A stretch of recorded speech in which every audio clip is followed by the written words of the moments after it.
notre émission est rendue possible aujourd'hui avec Yubico. Donc peut-être que vous connaissez, n'est-ce pas, les clés physiques qui servent de double authentification pour votre compte mail, votre banque, vos réseaux sociaux, etc. On fera sûrement toute une chronique pour expliquer comment ça marche techniquement, parce que c'est honnêtement passionnant, comment un truc qui ressemble à une clé USB peut servir à sécuriser un compte. Pour l'instant, retenez juste qu'en termes de sécurité, c'est un standard très très très élevé. C'est très robuste, c'est simple, ça va hyper vite. Et pour vous, on a un petit code promo de 8€ valable jusqu'à la fin du mois sur le site de LDLC. Bah, tu sais que je voulais en acheter une, je vais donc bénéficier de cette offre. Bah écoute, figure-toi, premier Doug, zéro blague. Il y a des Tu es liens. influencé très rapide.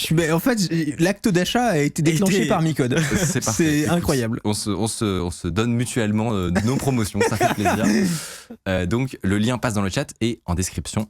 Et voilà, ils nous ont filé aussi des clés. On a hésité à les garder pour nous. Du coup, je vais pas l'acheter. Alors des clés, des codes pour avoir des clés. Voilà, des codes pour avoir des clés. On hésite à les garder pour nous. Finalement, après réflexion, on va vous les faire gagner. Mais c'est vraiment, parce qu'on est sympa. Je vais vous raconter des attaques informatiques. Sauf que j'en ai glissé des fausses parmi les vraies. Ou le fourbe. Il va s'agir de les retrouver. Jingle.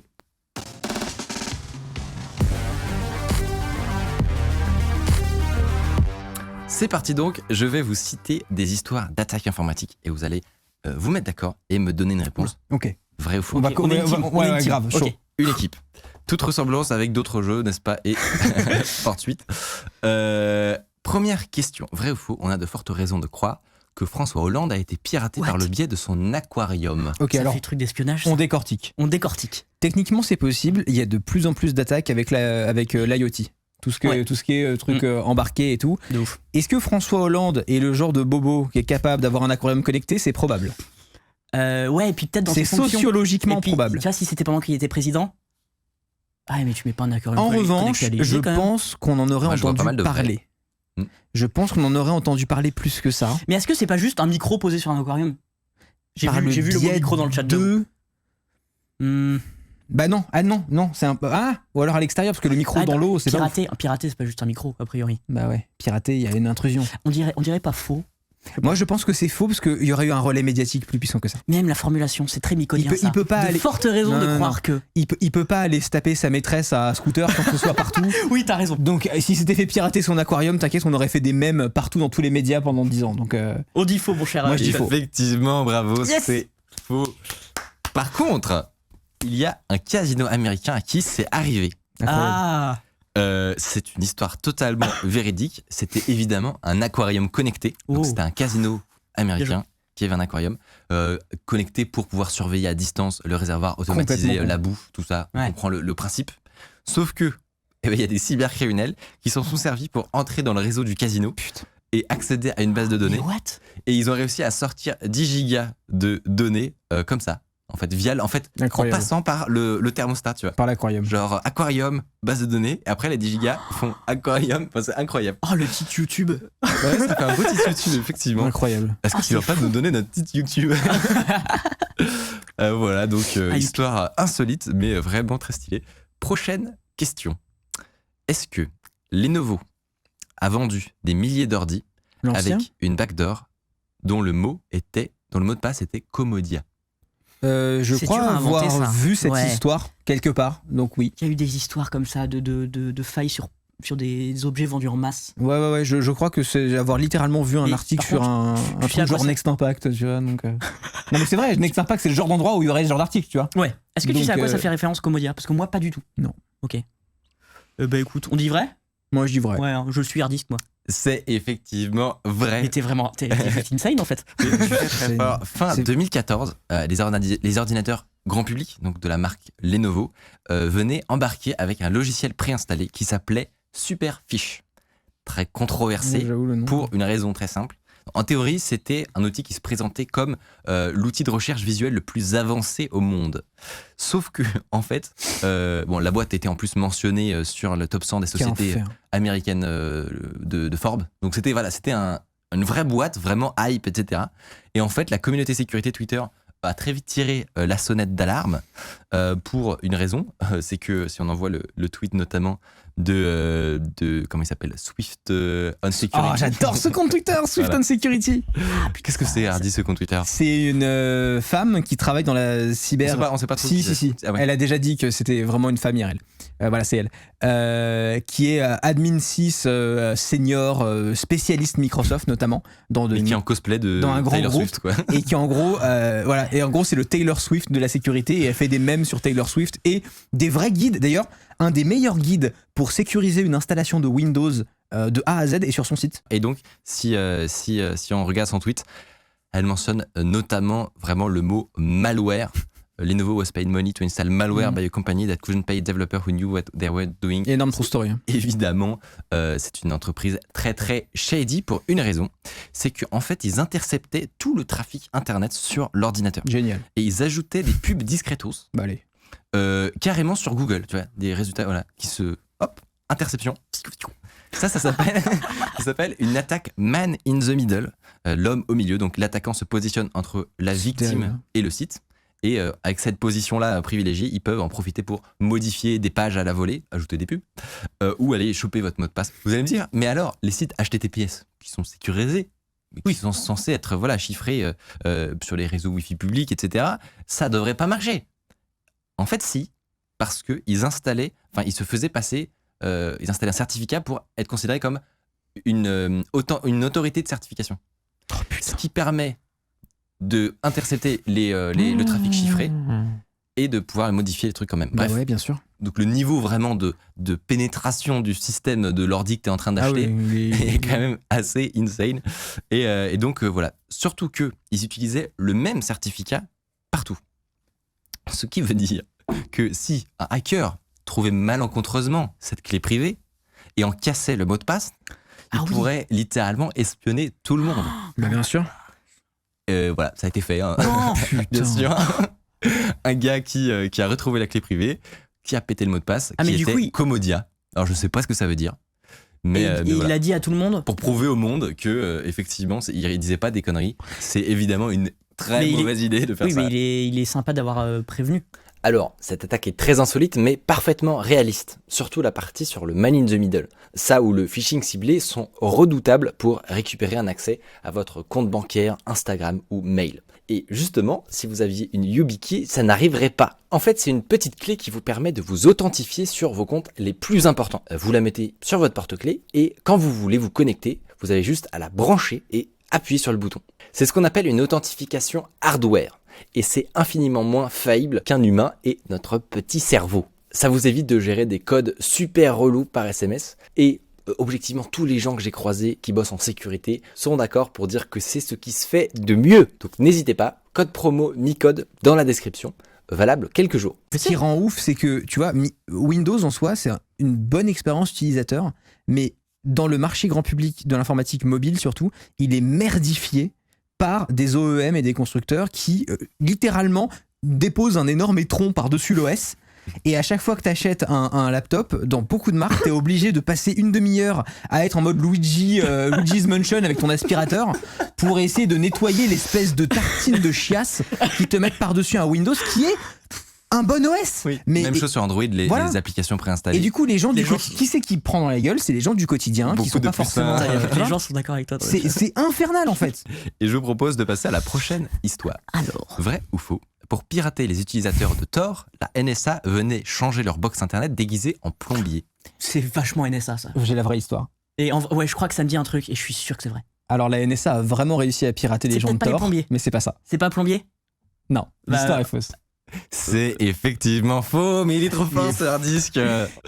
Ils sont effectivement, bon, c'est pas un plombier, hein, mais ils sont quand même très intéressés par les utilisateurs de Tor pour la bonne et simple raison que même si c'est un réseau qui n'a pas été créé pour ça, il est beaucoup, il faut le dire, utilisé pour du marché noir, etc. Et donc c'est une population privilégiée. Si on arrivait à les cibler pour les espionner en tant qu'État, et ben visiblement on se gêne pas.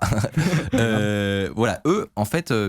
Ils n'ont pas le temps d'envoyer des plombiers, ils veulent ratisser très large, hein, parce que c'est le principe de la NSA. C'est vrai que... Donc, ils s'embêtent pas, ils vont tout simplement, comme on en a la preuve parmi les documents internes qui ont été dévoilés, n'est-ce pas, par Edward Snowden, on a découvert qu'ils avaient des partenariats avec les opérateurs télécoms pour, écoutez-moi bien, placer des serveurs espions à des Oui. endroits stratégiques d'Internet, sur le backbone, pour Ouais. pouvoir essayer d'avoir un maximum du trafic d'Internet qui passe par ces serveurs espions. Et ensuite, une fois qu'ils ont ça, ils ont juste à aller filtrer et rediriger toutes les requêtes qui viennent du réseau Tor vers des serveurs malicieux. Et qu'est-ce qu'ils faisaient justement? Ils utilisaient une faille, une vulnérabilité 0 day, pas dans le réseau Tor, qui est quand même normalement assez robuste, mais dans le navigateur des utilisateurs, à savoir Mozilla Firefox. Ah ouais. Et cette vulnérabilité 0 day donnait accès à la machine et transformait le PC en zombie éternel de l'État américain. Ah, c'est méga fourbe. Mais tu sais que Bluetooth avait fait à l'époque un excellent papier là-dessus, sur les techniques de la police de Deep Packet Inspection, ils appellent ça, les boîtes noires qu'ils mettaient chez les FAI, et la catastrophe pour la vie privée que c'est, parce que t'as une boîte noire de la NSA chez Orange, tu vois, Cimer. Dommage. Peut-être cassez-vous, tu vois. Il y avait un schéma top secret de la NSA qui avait fuité, qu'on vous montre. Ne nous suicidez pas, s'il vous plaît. Oh, le schéma. Oui, c'est très On moche. dirait moi sur Paint en stream. Alors, ce qui est marrant, c'est Ça vient, ça vient directement de en fait, documents de la NSA. plus ça. c'est moche, plus tu sais que c'est vrai. Hein. Ouais. Parce C'est que pas faux. À chaque fois, pareil, il y avait des documents qui avaient leak pour Pegasus. Ouais. C'était méga Et moche. du coup, ça prouve qu'ils faisaient ça sur Google. Voilà, l'interception de trafic Ah oui. était faite sur des serveurs de Google dans le plus grand des calmes. C'est beau. C'est La incroyable. technologie. Voilà, Ok. c'était une petite histoire sur le piratage Incroyable. d'utilisateurs de Tor. Est-ce que ça avait un lien avec la minuterie? Je crois que c'était fait à la même époque, mais en gros j'avais lu un papier et je crois qu'ils avaient même fait une conférence à la conférence de hackers très connue que j'ai oublié, la DEFCON. À la DEFCON, où en gros ils disaient on a des terroristes à retrouver, c'est chiant. On est d'accord, tu vois. Et sauf que Tor, c'est anonyme, et comment ça fonctionne? C'est un oignon, c'est-à-dire que tes paquets sont routés parmi plein de machines dans le réseau pour anonymiser le trafic. Je schématise très rapidement le fonctionnement de Tor. Donc c'est impossible de retrouver qui est qui. Et eux, ils se sont dit, on pourrait prendre des données qui ne changent pas, comme par exemple la latence de la connexion Internet de la personne qui va le retrouver, et installer des serveurs exit Tor qui vont minuter avec un timer quand cette personne arrive, quand elle repart, quand elle arrive, quand elle repart. Ça permet de faire une empreinte. Voilà. Et ils ont réussi à retrouver des mecs en minutant l'arrivée des paquets pour savoir, ok, lui il arrive toujours à peu près à ces intervalles, donc c'est sûrement lui. Et ils ont retrouvé des mecs comme ça. Plus il met le même temps à arriver sur des sites classiques qui sont pas sur Tor, donc on fait la corrélation. Et je le résume très rapidement, mais allez regarder la conférence, elle est parfaite. C'est passionnant. Et c'est extrêmement intelligent, tu vois. Dernière histoire, vrai ou faux? En 1903, pour la première démonstration d'un réseau sans fil, un hacker a remplacé tout le texte par le mot rat. Texte de quoi? Qui était transmis par cette première démonstration du réseau il a sans fil. intercepté le texte. Il y avait un vrai texte. Voilà, il a tout remplacé par rat. Une seule fois ou plein de fois? Non, plein, que du rat. J'essaie juste de voir. T'as vu, je sais vachement bien répondre aux questions sur cette histoire vraie. 1903. Alors ça, en vrai. Alors attends, en 1903, on est avant 14-18. Alors ça, très belle analyse. Oui, bien vu. Ouais, je suis assez fort en maths. Et donc, si tu veux, à la base, je suis plutôt spécialiste dans le MMA, mais je suis aussi fort en maths. Et donc, 1903, on a de la radio, on a le télégraphe. Et en plus, mais il y avait marqué réseau sans fil. Le Réseau télégraphe, sans fil mais en c'était pas nouveau. Mais c'était pas sans fil. Si, si. Non, oui, non, il y avait un grand fil. Oui, un très gros fil. Un très gros fil. Non, t'as raison. Vrai ou faux? Faux. Et c'est vrai. Putain. Il nous a mis sur un truc. Et c'était dur de vous brain. Alors, c'est quoi la techno? Ça m'intéresse, tiens. Attends, mais j'ai fait exprès un peu de complexifier l'intitulé. Tout simplement la radio. Oh là là, mais quel trou de cul. Radio qui est une transmission sans fil. Oh là là. On a parlé de radio pendant toute la première chronique là. Et je vous ai brain, et ça c'est beau. J'ai vu dans le chat qu'il y en a pas mal qui l'avaient. Donc c'est vrai, l'inventeur Marconi, considéré comme le père de la radio, faisait une démonstration en grande pompe. D'accord ? Grand théâtre. Grosse chaussure. Beaucoup de monde, grosses chaussures. Donc le gars envoyait un message en morse, donc, à 500 km de distance à son acolyte, qui le lisait à l'audience, comme démonstration de cette nouvelle technologie. Il a fini effectivement par se rendre compte que répéter rat, c'était pas forcément le plan de base. Potentiellement un petit malaise qui s'instaure, il arrête tout de suite parce qu'il se rend compte qu'il y a un truc qui va pas. Ah, le mec était en train de faire la qui est en train de déclamer rat. En fait, c'est une entreprise de télégraphe, la Eastern Telegraph Company, qui avait clairement peur pour son business. Oh la vache. la radio, le télégraphe, le passage au sans fil. Malin, hein, malin Hardisk. J'ai pas l'air comme ça, mais. Ils ont du coup embauché un magicien moustachu, Neville Maskeline. Et en fait, il y a 0 points. À quel moment dans les bureaux? Attends, parce que là, la radio, pas bon plan. Qu'est-ce qu'on peut faire pour faire foirer Les la amis, radio? J'ai la solution. Et la solution s'appelle Bozo le clown. Seul lui peut aider notre société. J'aurais voulu être là dans la rue, quoi. Une solution moustachu donc, et il envoyait en fait des grosses impulsions sans fil et qui étaient assez fortes pour interférer avec l'appareil de réception à l'intérieur du théâtre. Et voilà, l'objectif, il y avait un objectif quand même. Il a brouillé le signal, quoi. Il envoyait un signal qui était récupéré à la place. Voilà. Et l'objectif, c'était de démontrer que, contrairement à ce qui était prétendu par le créateur Marconi, eh ben, la transmission sans fil était interceptable et modifiable. C'est bien entendu avant toute forme de chiffrement de radio, etc. Incroyable cette histoire en vrai. C'est franchement génial. J'ai bien aimé et surtout, comme souvent, c'est un hacking qui servait des intérêts, mais qui avait vraiment du sens dans le sens où ça montrait. Commercial, on va dire. Exactement. Mais ça montrait une faiblesse réelle d'une technologie et que voilà, ça pouvait pas encore être utilisé pour transmettre des données. Incroyable. Des données personnelles, par exemple. Voilà. D'où le fait qu'on n'a pas le droit d'émettre sur les fréquences d'aviation. Exactement. Si tu brouilles, ils peuvent plus communiquer entre eux. Boucler. Ah bah écoute, Et on fait des transitions. Le mec bosse dans l'édito. Hein.